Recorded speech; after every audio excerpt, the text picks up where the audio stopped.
Microwave communication. So microwave communication is basically wireless communication. We use radio frequency for that. So the range of frequency starts from 500 megahertz to 300 gigahertz or more. Okay. So to find out the wavelength lambda is equal to v by f. So velocity is 3 into 10 power 8 meters per second. Suppose if we are using a frequency of 100 gigahertz, so gigahertz, mega 10 power 6, giga is 10 power 9, megahertz is 10 power 6, gigahertz is 10 power 9. So this will give you 3000. So into 10 power minus 3 meter, that is 3 millimeter. Okay, 3 millimeter, or we can say 0.3 centimeter. 10 power minus 1, so you will get 0.3 centimeter. So that means the wavelength is very, very short. This is the first point we have to note down while working with microwaves. So generally microwaves are used for communicating some information from one point to the another point using radio waves. Okay. Now we will see the general block diagram of a microwave radio communication. First, so the frequency just now I told you, it starts from 500 megahertz and it goes up to 300 gigahertz or more. Since it works on the very high frequency range, the wavelength is very, very short. Just now I told you it is 3 millimeter. 3 millimeter, just imagine it occupies only a very small wavelength. Okay, now we will see the block diagram of the satellite communication. First, you have say a terminal station. So this is called a terminal station. From there signals are transmitted. In between you can have lakes, mountains, like that. Okay. Then we have a repeater station. So here this side you will be having one antenna and this side. So this is called repeater station. Repeater station. Assume this is the transmitting station. This the signals are transmitted and reaches the repeating station. Once the signal reaches the repeating station, the signal is received by the repeater. Once again the signal is processed and once again retransmitted. Okay, then we have in between we have some obstacles like mountains. Say this is a mountain. Then we will be having once again a repeater station. Okay. So from here to here it is gets communicated in the sense, once again the same signal is retransmitted by the repeater. It goes to the other side and it is received by once again by a repeater. The signal is processed by the repeating station and once again retransmitted. Likewise, in between if you have some obstacles, say buildings, in between you can have buildings or some area, then you can have a repeating station and finally you will be having the destination station. Okay. So the signals are received by this. This refers to dish antenna or a parabolic antenna. So signals are received and it goes to the other end. So the idea is, in a microwave communication, usually it is a point-to-point communication. In between you can have obstacles. So to transmit a signal from one point to the another point, this will have a line of sight communication. So from the source it goes to the repeater. Repeater is nothing but it receives the signal, process the signal and once again retransmit. Once again it goes to the other side. another repeater. It receives the signal, processes the signal, and once again retransmitted. And finally, likewise, it keeps on going, and finally it reaches the receiving station. This is transmitting station, and this is the receiving station. For example, in Pallavaram also we have a microwave link. Link means from Pallavaram we can transmit signals to Bangalore, like that, Tiruchi, like that. Okay, so this is the general idea of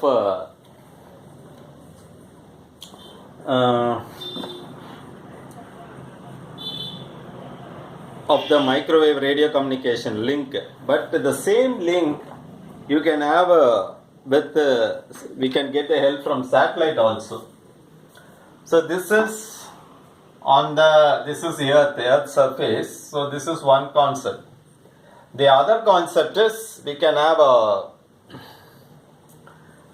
we can get the help from satellite. So how to make use of satellite? So this is another concept. So in the previous case, we have used the structures were erected on the Earth's surface. But now we suppose if you have some obstacles here, say a mountain. Now what you can do is the same microwave link.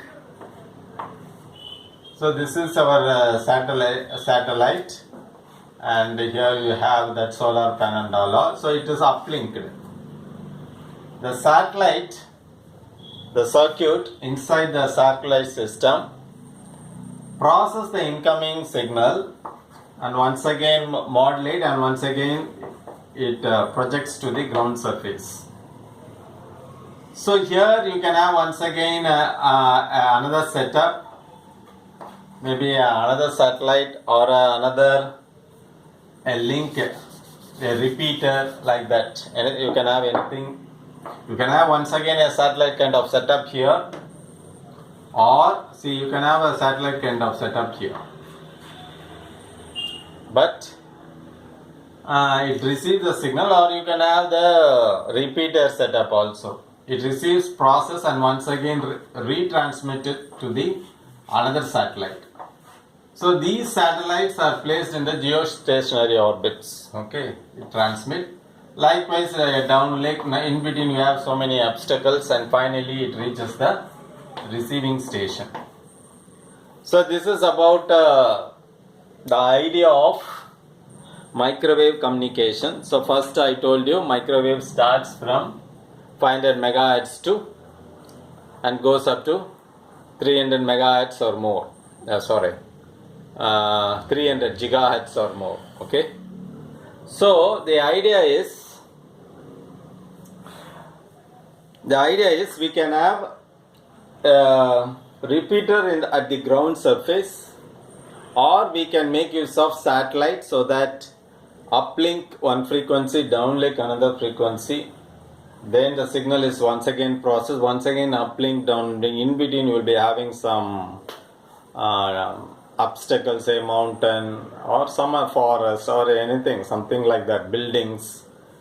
So we can make use of satellite, and it is retransmitted and finally reaches the destination. This is the basic idea.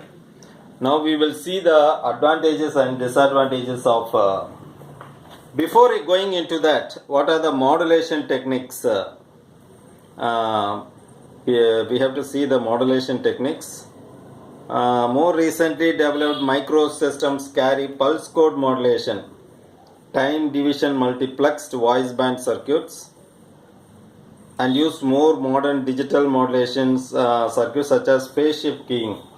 PSK is one technique, phase shift keying one technique, and quadrature amplitude modulation. Quadrature amplitude modulation. These are all the modulation techniques. So what is the modulation? Modulation means a signal has been the low frequency signal, let's say a voice signal, some parameters are changed. For example, amplitude modulation, if the amplitude of the high frequency wave, say a carrier wave, is changed in accordance with the intensity of the signal. then we call it as amplitude modulation. Likewise, we have so many modulation techniques, and PSK is one modulation technique, phase shift keying. So it is all digital modulation schemes where analog signal is converted into digital and finally it is transmitted. So to represent one, so first thing we must know that this analog signal is converted to digital. This is the most important thing. So digital means it will be in the form of ones and zeros. Okay. So to represent 1, it will use one phase, and to represent 0, it will use another phase. That is called phase shift keying. For example, the carrier signal, say Vc is equal to Vm cos omega t plus pi, say maybe 0 degree. This may refers to say logic 0, and another signal, say Vm cos omega t plus pi by 2 or 180. So this may represent a 0 and this may represent a 1. So what's the difference? You see, the amplitude, peak value, everything is same, frequency, everything is same, but the phase has been changed. To represent 0, we are using 0 degree. To represent 1, we are using 180 degree. You can use some other angles also, but these are the two angles which is used normally. Next we have quadrature amplitude modulation. This is a fusion of both the angle modulation and the amplitude modulation in digital modulation techniques. So these are other modulation technique that is used for microwave communication. Okay. Next we will see the advantages and disadvantages of microwave communication. Microwave radiates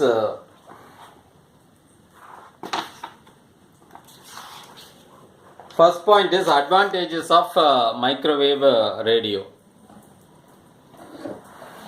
So I will read it out. Radio systems do not require a right of way acquisition between stations. That is first point. Each station requires the purchase or lease of only a small area of land. So that is, to have a microwave link, just a piece of land, a small land is enough. The transmitter, receiver, everything will be we will talk about only a small area.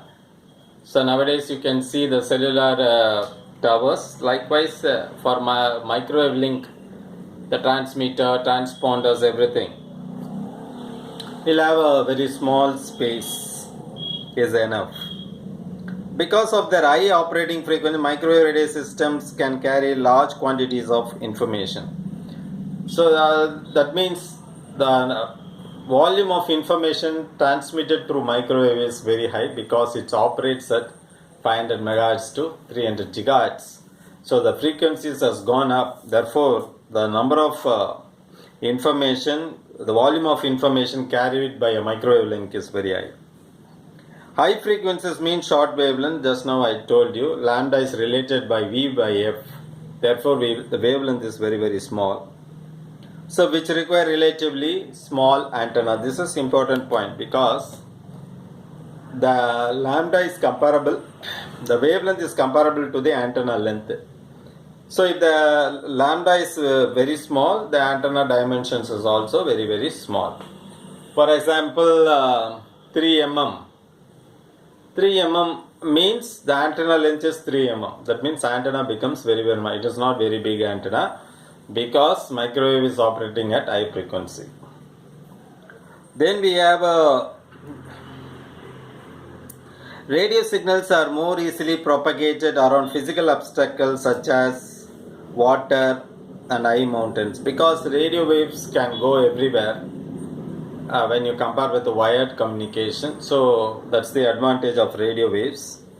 Fewer repeaters are necessary for amplification. Repeaters means a signal is coming and it is received by one system, the signal is once again processed and retransmitted. That is repeaters. So very few repeaters are required for amplification. Why we use repeaters? Because from here, when it reaches the other end, the signal will become very big. If we try to further transmit the same signal, the signal may die. So before losing the information, the signal has to be amplified, reprocessed, and once again it has to be transmitted. That's the use of repeaters. Distances between switching centers are less. The switching centers where you want to switch the frequency and retransmit to somewhere else is very, very less. Underground facilities are minimized. There is no need for underground laying of cable and other things. Minimum delay times are introduced. There is no ideally there is no delay at all between the transmitters, almost same. Once you transmit, the same moment you are receiving at the other end. There is no delay. Minimum crosstalk exists between voice channels. So we can avoid crosstalks. That means some other information entering into our channel. So crosstalks are minimized. Increased reliability of the information is increased. Less maintenance. The maintenance cost of a particular microwave link, transmitter, receiver, repeaters, the maintenance cost is very, very less. These are all some of the advantages of microwave radio. The disadvantages of microwave radio. Now we have to see the disadvantages. First point is it is more difficult to analyze and design circuits at microwave frequency. The design of the microwave circuits and to analyze is very, very difficult. That is major drawback. Measuring techniques are more difficult to perfect and implement at microwave frequency. If you want to measure some parameters, then the measurement is very, very difficult because all the frequencies are operated above 500 megahertz. It is difficult to implement conventional circuit components, resistors, inductors, and so on at microwave. This is very, very important point because as the frequency goes up, the physical dimensions of the component comes down. Therefore, regular components that are lumped component that is available in the market cannot be used directly. So you have a separate set of microwave component that only it can be used. Okay, that's the main drawback. So you must remember that as the frequencies goes up, the physical dimensions of the components comes down. So since now we are working at very high frequency, the physical dimensions of the components will become highly negligible. So we have separate set of components that can be used in the microwave frequency range. We have to look into the data sheet and then only we can use it. Then transient time is more critical at microwave. Transient means abrupt change from one level to the another. So from 0 to 1 or 1 to 0, that is a transient change. Analyzing this kind of noises is very, very difficult in microwave circuits. It is often necessary to use specialized components for microwave. That's now I told you. Most of the time we have to use specialized components. Getting the particular component for repair work or to do some fault finding the troubleshooting and replacing a components. When it enters some trouble, it is very, very difficult we have to find some specialized component to match the situation. Then only we can rectify the problem. Microwave frequencies propagate in a straight line which limits their use. Just now I told you, it is a line of sight communication, point to point communication. In between, if you have some hurdle, then you have to increase the your structure. Then it must be line of sight. That means the transmitter and receiver, there should not be any obstacle.